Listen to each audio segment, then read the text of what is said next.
동부에 유미나 어린이 나와서 성경 봉독해 주시겠습니다.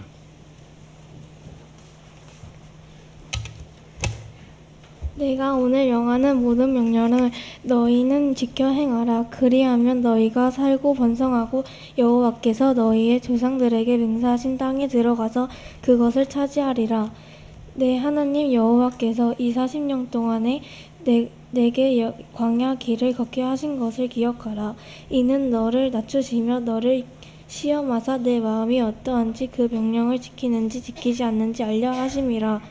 너를 낮추시며 너를 줄이게 하시며 또 너도 알지 못하며 내 조상들도 알지 못하던 만나를 내게 먹이신 것은 사람이 떡으로만 사는 것이 아니요 여호와의 입에서 나오는 모든 말씀으로 사는 줄을 내게 알게 하려 하심이니라. 이 40년 동안에 내 이복이 헤어지지 아니하였고 내 발이 부르트지 아니하였느니라.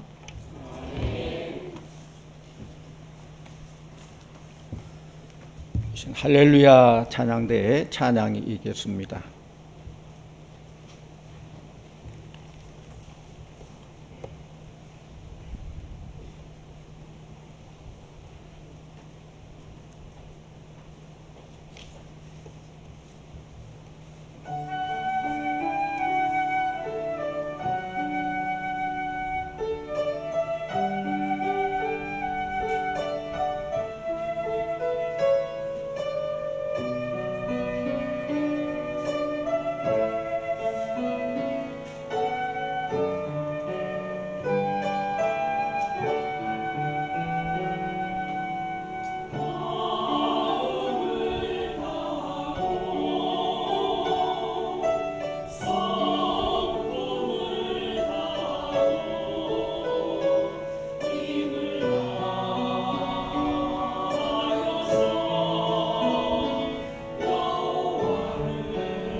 아멘. 감사합니다. 하나님께서는 애굽에서 노예로 고생한 이스라엘을 구원해내기 위해서 바로에게 10가지 재앙을 통해서 항복하게 만들고 이스라엘 백성들을 광야로 인도해냈습니다. 출애굽시켰다는 거예요. 근데 광야는 어떤 곳입니까? 광야는 풍요롭지 않은 외로운 곳입니다. 물이 없어서 목마른 곳입니다. 또 짐승들이 울부짖는 사망의 음침한 골짜기, 그런 곳이 광야예요. 하나님께서는 이스라엘을 빠르고 편한 길로 인도한 것이 아니라 황폐한 고난의 길로 인도하셨다는 거예요. 이제 광야 40년을 지나고 마침내 모압 평야에 이른 이스라엘 백성 앞에서 지도자인 모세가 오늘 이렇게 간증을 하고 있는 거예요. 2절 같이 볼까요? 오늘 말씀 2절. 네, 하나님 여호와께서 이 40년 동안에 내게 광야 길을 걷게 하신 것을 기억하라. 이는 너를 낮추시며 너를 시험하사 내 마음이 어떠한지 그 명령을 지키는지 지키지 않는지 알려 하심이라. 아멘. 하나님께서 택한 이스라엘 백성들을 광야로 인도하신 하나님의 의도가 뭘까요?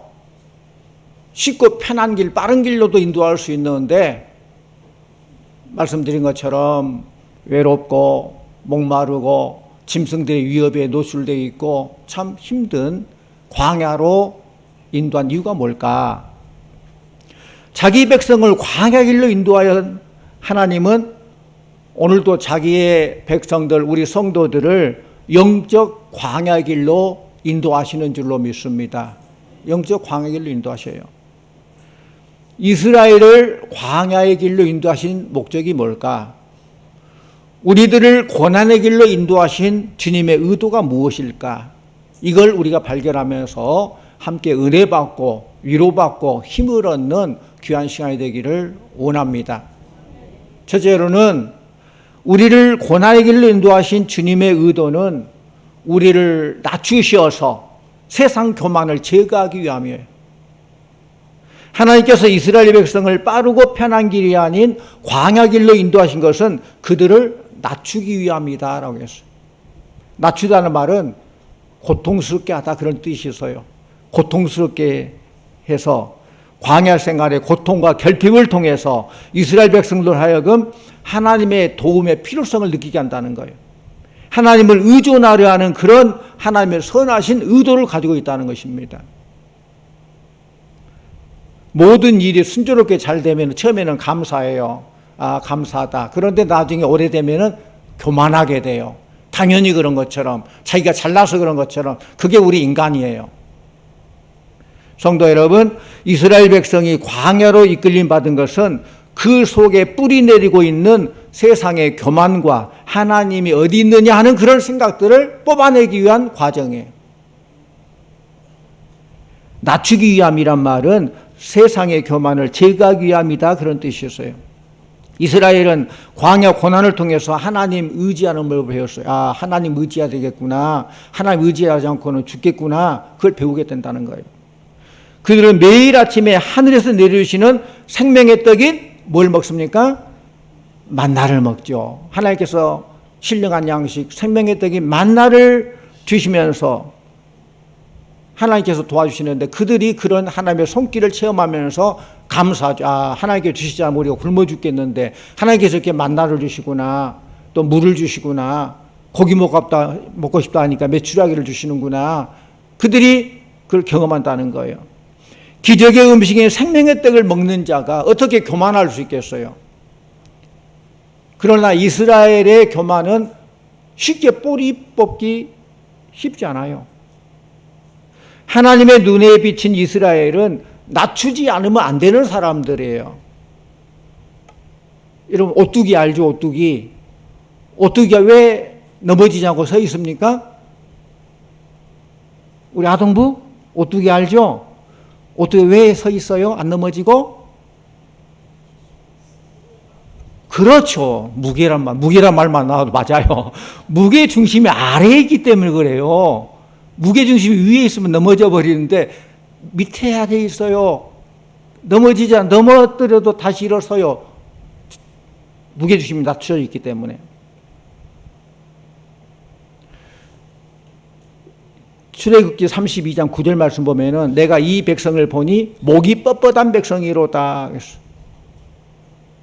목이 뻣뻣하다는 말은 원래 말을 잘 짓지 않는 소나 말에 대해서 해당돼요. 소나 말이 말 안 듣고 고집이 세고 악한 상태, 그 교만함을 가리킬 때 목이 뻣뻣하다 그렇게 말하고 있어요. 우리 사랑하는 성도님들은 목이 뻣뻣하지 마시기를 바랍니다. 목이 뻣뻣하면은 목 디스크 걸려요. 잘못하면 부러져요. 뻣뻣하면 안 돼요. 좀 부드러워야 돼요. 모든 몸이 부드러워야 돼요. 뻣뻣하면 한번 넘어지면은 골절상되고 크게 손해를 봐요. 하나님이 이스라엘 백성들이 목이 뻣뻣한 교만을 제거하기 위해서 광야로 인도하신 것입니다. 광야 길은 잘 뻗어진 그런 평평대로가 아닙니다.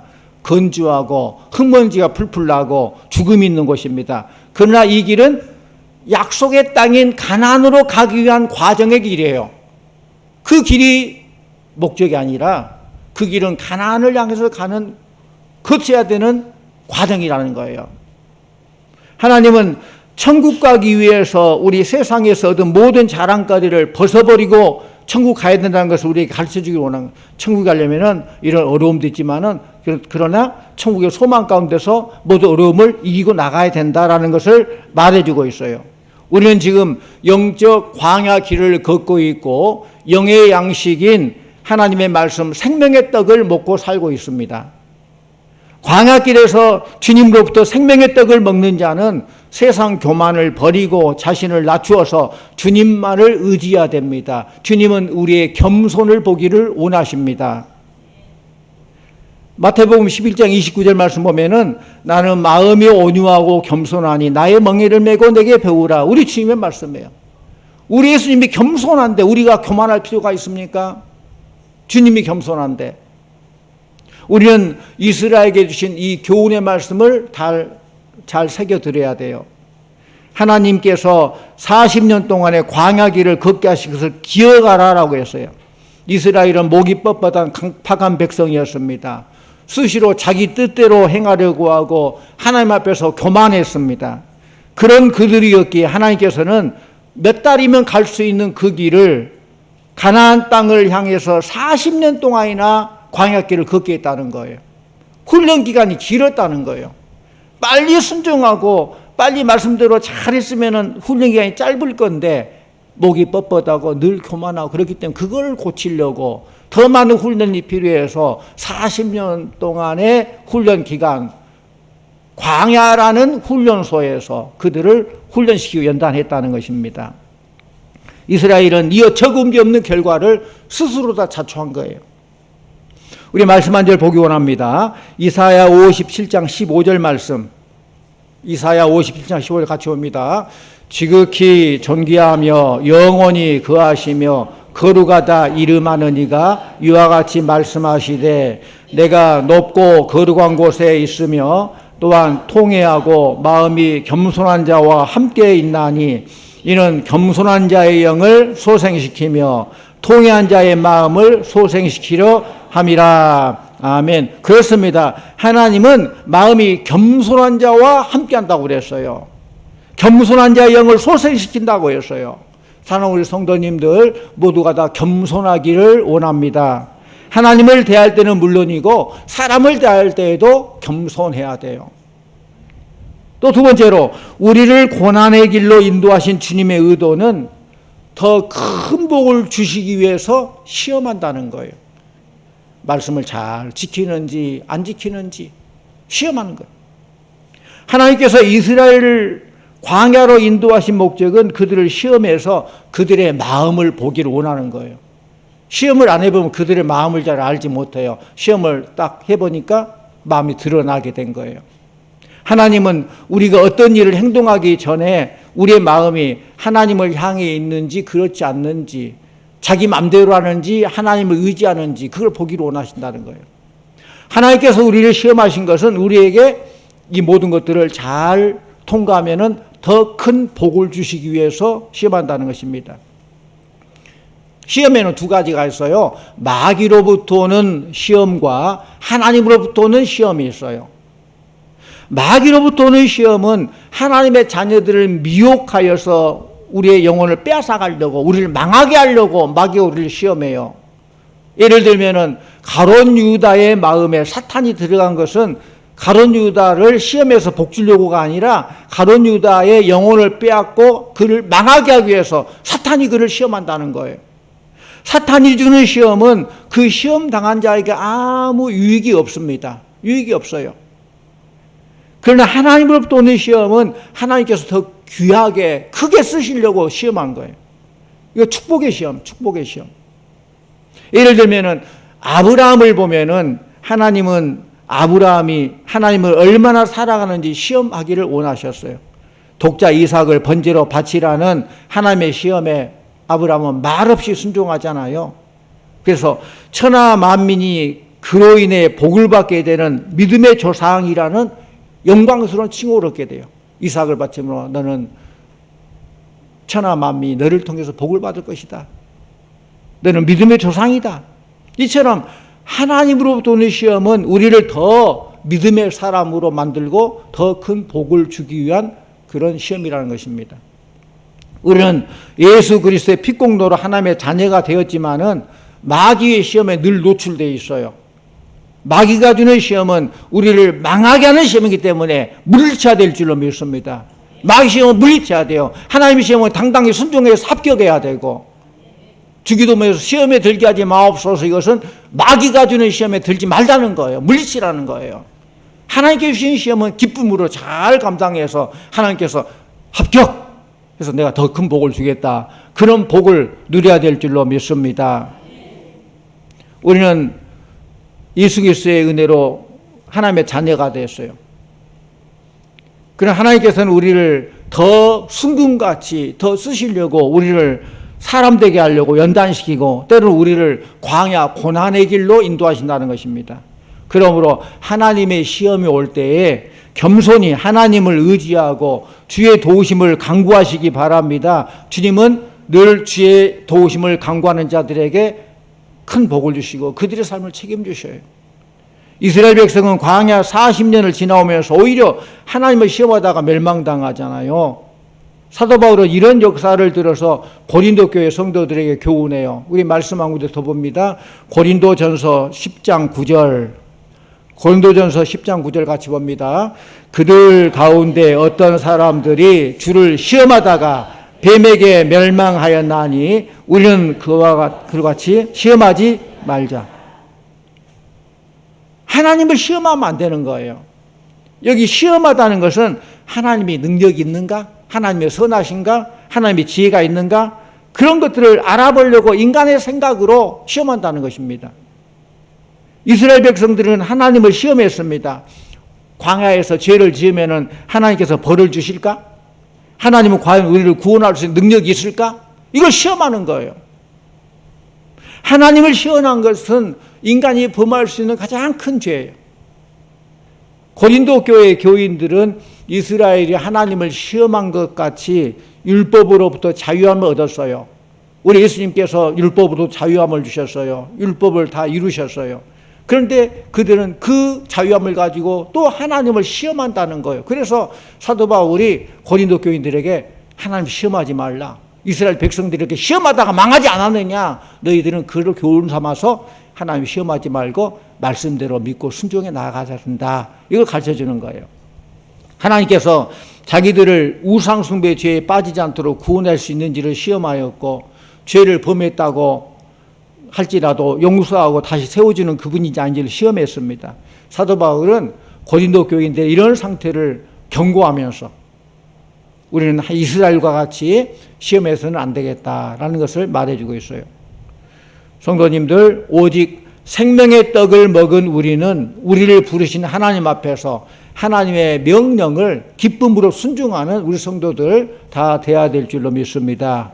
어려운 시험 만날 때마다 우리는 에레미야의 고백을 기억해야 돼요. 선지자 에레미야가 하나님이 어떤 분인가를 말해주고 있어요. 우리 말씀 한 구절 더 봅니다. 에레미야 예가 3장 33절. 에레미야 예가 33절. 주께서 인생으로 고생하게 하시며 근심하게 하심은 본심이 아니시로다. 아멘. 믿으시기를 바랍니다. 우리가 때로는 고생하고 힘들고 그러는데 하나님의 의도는 너 한번 고생해봐라. 그 고생을 주는 것이 목적이 아니라는 거예요. 그게 본심이 아니라는 거예요. 그 과정을 거쳐서 합격하면 더 큰 복을 주시고 우리 삶을 책임지시고 우리를 통해서 영광 받으시려고 이런 과정으로 때로 여러분이 힘들고 어려우면 하나님께서 나를 이런 과정으로 인도하셨다. 이것이 하나님의 본심이 아니고 나에게 복 주신 게 하나님의 본심이다. 그렇게 믿고 나아가시기를 바랍니다. 사랑의 주님은 우리에게 더 큰 복 주시려고 때로는 우리를 광야길로 인도하신다는 것을 믿고 끝까지 인내하며 승리하시기를 바랍니다. 또 세 번째로 우리를 광야길로 인도하신 주님의 의도는 여호와의 말씀으로 살게 하기 위해서 광야로 인도해요. 하나님 말씀으로 살아야 된다는 거예요. 오늘 본문 말씀 3절 같이 봅니다. 3절. 너를 낮추시며 너를 줄이게 하시며 또 너도 알지 못하며 내 조상들도 알지 못하던 만나를 내게 먹이신 것은 사람이 떡으로만 사는 것이 아니요 여호와의 입에서 나오는 모든 말씀으로 사는 줄을 내가 알게 하려 하심이니라. 아멘. 이 말씀은 아주 유명한 말씀이죠. 마태복음 4장 4절에서 이 말씀을 인용했어요. 예수님께서 광야에서 40일 동안 금식한 후에 성령 인도하심으로 사탄의 시험을 받게 되는데 사탄을 물리친 말씀이 바로 이 말씀이에요. 사람이 떡으로만 사는 것이 아니다. 하나님의 말씀으로 산다. 여기 만나는 이스라엘 백성들이 만나를 처음 보았을 때 뭐라 했을까요? 만나가 땅에 떨어졌어요. 처음 봤을 때 이것이 무엇이냐? 만나 뜻이 그거예요. 만나 뜻이 뭐라고요? 이것이 무엇이냐? 그거예요. 만나라는 뜻이. 처음 하늘 희한한 가시 같기도 하고 하얀 고운 것들이 떨어졌는데 이것이 무엇이냐 했는데 그때부터 만나라고 불러지게 됐어요. 만나가 처음 공급되기 시작한 때에는 이스라엘이 신광야에서 굶주리게 돼서 그들이 불평해. 애굽에서는 이렇게 뭣도 먹고 뭣도 먹었는데 우리는 이 광야에서 굶어 죽게 생겼다. 불평할 때 하나님께서 그들의 불평을 듣고 하나님 너희를 사랑하고 있다. 하나님께 주신 음식으로 살아야 된다. 만나를 그때 주셨어요. 처음 시작을. 그 언제 끝났습니까? 만나가 그친 때는 이스라엘 백성들이 가나안 땅에 들어가서 그 땅 소산을 처음 먹은 다음 날부터 만나가 끝났어요. 무슨 말이에요? 하나님 우리들을 굶어 죽게 안 만든다는 거예요. 하나님께 인도하신다는 거예요. 우리의 삶을 죽지 않도록 책임지신다는 말씀입니다. 만나는 역사상 유례없는 독특한 음식이에요. 그래서 오늘 말씀에 뭐라고 표현되어 있어요? 3절에 너도 알지 못하며 내 조상들도 알지 못하던 이렇게 표현되어 있어요. 전무후무하다는 것이죠. 너도 알지 못하고 조상 알지 못한 이런 음식을 주고 먹고 살게 하겠다는 것. 만나는 하나님께서 사랑하시는 백성에게는 초자연적인 역사를 통해서라도 보호의 손길을 늦추지 않겠다는 것을 보여주고 있어요. 우리가 인간의 이성으로 세상 방법으로 안 된다 할지라도 하나님의 방법으로 하나님이 하시면 된다는 말씀이에요. 그걸 보여주고 있는 거예요. 만나를 상상했겠습니까? 너도 알지 못하고 네 조상들도 알지 못하는 만나를 내게 주셨지 않느냐. 이 만나를 먹고 사는 너희들이 왜 하나님을 불평하느냐. 왜 불순종하냐. 그런데 이스라엘은 참 정말로 강팍하지요.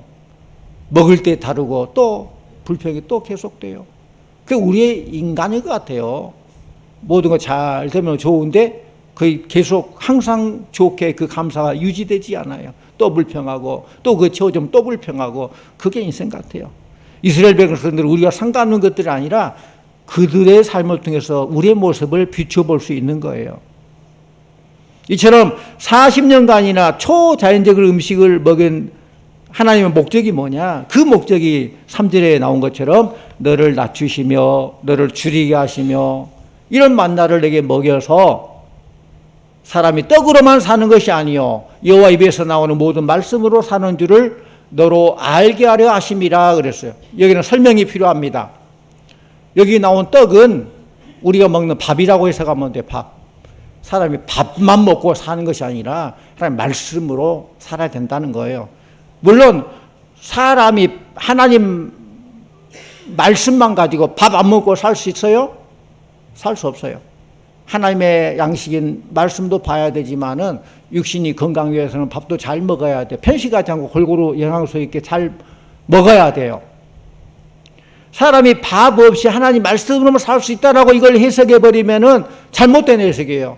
영적인 것은 신령하고 육의 것은 신령하지 못하고 세속적이다라고 생각해서 이혼론에 빠지게 돼요. 영은 거룩하고 육은 속되다. 이혼론자들 있잖아요. 영지주의자들처럼 그렇게 된다는 거. 진짜 잘못된 거예요. 오늘 본문의 말씀은 물질과 영의 대조를 말하는 것이 아니에요. 자신에게 필요한 것들을 충족시키려는 내가 하려고 하는 것과 자신이 필요한 것을 하나님을 의지함으로 얻으려고 하는 그런 상태를 비교한 거예요.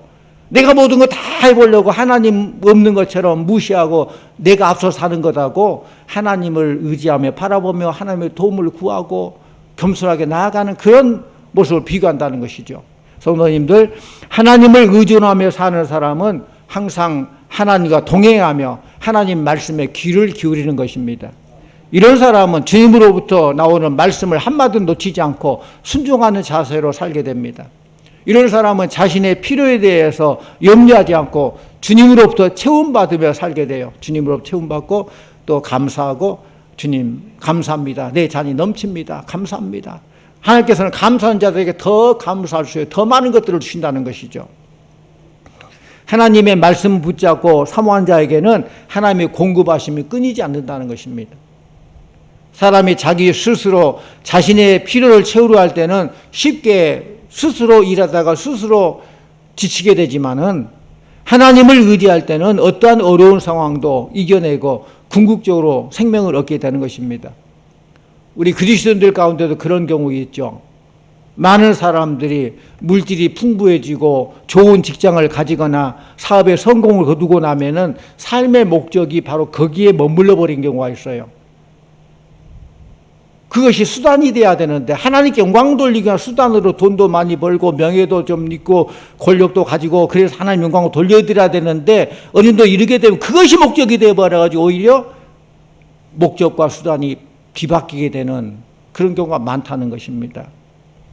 이것은 하나님의 은혜를 저버리는 행위입니다. 성도는 세상이 주는 이러한 떡으로만 사는 존재가 아닙니다. 오직 생명의 참떡이 되시는 하나님의 말씀으로 사는 존재입니다. 우리는 일상생활에서부터서 하나님 말씀 중심으로 살아야 돼요. 말씀을 생활하고 말씀대로 살려고 노력하다 보면은 자연스럽게 하나님께서 나에게 모든 걸 공급해 주시거나 하나님 의존 신앙이 몸에 배이게 되는 것입니다.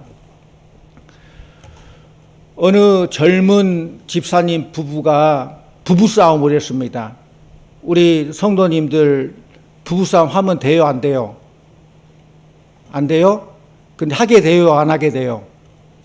하게 돼요? 못했네요. 하면 안 되겠지만은 할 수밖에 없는 그런 상황이 종종 있잖아요. 부부싸움 한 번도 안 해서 보시면 손 들어봐요. 다 싸우셨네. 결혼 안 하신 분들 빼고. 이 젊은 부부, 집사님 부부가 부부싸움을 했어요. 티격태격 싸움이 일어났는데 그러다 보니까 제일 곤혹스러울 때가 밥 먹을 시간이에요. 밥때가 안 돌아오면 좋겠는데 냉전일 때도 밥 먹을 시간 돌아온단 말이에요. 저녁 밥 먹을 시간이 됐어요. 근데 그 부인이 화가 나가지고 방에 탁 들어가 문을 탁 잠가버렸어요. 근데 남편이나 그 애들은 저녁 밥 먹을 시간도 되고 참 따분한 남편과 아이들이 문 앞에 가가지고 그래서 문 좀 열으라고 문을 두드려도 문도 안 열고 그냥 아무 인기척이 없어요. 그냥 냉전을 하고 있는 것이죠. 이때 그 남편이 문득 생각하기를, 아내가 교회 가가지고 지금 성경 공부를 하면서 성경 암송을 하는데 그 암송했던 것을 착안해가지고 문 앞에 대고 이렇게 소리쳤어요. 요한계시록 3장 20절 그랬어요. 뭐예요? 한번 띄워줘 봐요. 요한계시록 3장 20절 읽어봐. 시작. 볼지어다 내가 문 밖에 서서 두드리노니 누구든지 내 음성을 듣고 문을 열면 내가 그에게로 들어가 그와 더불어 먹고 그는 나와 더불어 먹으리라. 이걸 착안해가지고 요한계시록 3장 20절 그랬대요. 그래서 한참 있더니 안에서 그에 대한 답변의 성경 구절이 나와요. 요한복음 15장 5절 그러더래요. 요한복음 15장 5절이 뭐예요? 나는 포도나무에 너희는 가지니 나를 떠나서는 너희가 아무것도 할 수 없음이라 그 말이에요. 나를 떠나서 너희가 아무것도 내가 밥 안 차려주고 한번 있는가 네가 살 수 있나 봐라 그런 뜻이죠. 그래서 서로 부부가 웃음을 터뜨리고 나와서 화해하고 잘 밥도 해먹고 잘 살았다는 얘기예요. 나를 떠나서는 너희가 아무것도 할 수 없습니다. 우리는 평생을 지켜줄 것 같은 물질도 평생 지켜줄 것 같은 명예도 영원하지 못해요. 영원하지 못. 그러나 하나님을 떠나서는 주님 떠나서는 안 돼요. 광야에서는 주님을 의지하며 주님 말씀대로 살아가야 됩니다. 하나님은 광야 40년 동안 이스라엘 백성들을 인도해 주시고 책임져 주셨습니다. 오늘 말씀에 나온 모세의 간증 들어보세요. 4절 같이 봅니다. 이 40년 동안에 내 의복이 헤어지지 아니하였고 내 발이 부르트지 아니하였느니라. 아멘. 하나님의 풍성한 은혜로 광야 40년 동안 수많은 백성들이 그들이 옷이 다 헤어지면 어떡하고 옷도 어디서 공급받겠어요? 신발이 다 떨어지면 어디서 그걸 공급받겠어요? 하나님께서 아주 신비한 방법으로 놀라운 능력으로 옷이 헤어지지 않도록 발이 부르트지 않도록 하나님께서 함께 하셨다는 거예요. 이스라엘을 광야로 인도하신 하나님의 의도는 그들로 하여금 오직 하나님만을 의뢰하고 하나님 말씀대로 따르기만 하면은 내가 모든 걸 다 책임져 주겠다는 그런 말씀이에요. 사랑하는 성도님들, 세상 사는 것이 점점 어려워지고 있습니다. 우리 아동부 애들도 어렵고 중고부도 어렵고 청년부도 어렵고 참 어려워요. 세상살이가 어려워요. 또 우리 어른들은 쉽습니까? 나이 드신 어르신들 얼마나 또 외롭고 어렵습니까? 다 어려워요. 나만 어렵다가 아니라 모든 세대가 온 세대가 다 어려워요. 서로가 사랑하고 이해해주고 배려해주고 기도해주고 그렇게 해줘야 돼요. 서로가 어렵기 때문에. 수많은 유혹의 손길 앞에 신앙 지키기가 쉽지 않습니다. 많은 유혹들이 있어요. 때로는 감당하기 어려운 시련이 닥쳐오기도 합니다. 우리는 오늘 이 말씀을 통해서 시련과 시험 뒤에는 하나님의 선하신 뜻이 있음을 배워야 돼요. 또는 어려움이 있으면 이걸 통해서 이걸 잘 이겨나가면 하나님께서 더 큰 복을 주시겠다. 이 가나안을 통과하기만 하면 약속의 땅, 이 광야를 통과하면 약속의 땅 가나안이 내 앞에 있다. 그 가나안의 약속의 땅을 가기 위해서 때로는 가시밭길로도 가고 돌밭길로도 가고 물이 없는 곳으로 가고 그렇지만 조금만 참고 이겨나가면은 푸른 풀밭 쉴만한 물가 광야를 건너서 가나안 땅에 가게 된다는 것을 바라보면서 끝까지 믿음으로 순종하며 나아가기를 원합니다. 주님은 나의 교만을 제거하기 위해서 나를 광야 길로 몰아가시고 나를 낮추신다는 거예요. 내게 더 큰 복을 주시는 주님의 손길이요 영적 체력 훈련의 코스가 바로 광야 길입니다. 그동안 광야 앞에서 여러분의 자세는 어떠했습니까? 어려움이 다가올수록 오직 하나님과 하나님 말씀 붙잡으시기를 바랍니다. 우리는 하나님의 자녀들입니다. 따라합니다. 나는 하나님의 자녀입니다. 우리 아동부, 나는 하나님의 자녀입니다. 중고등부, 나는 하나님의 자녀입니다. 중고도 없네. 따라해봐요. 중고등부 시작. 나는 하나님의 자녀입니다. 네, 그래요.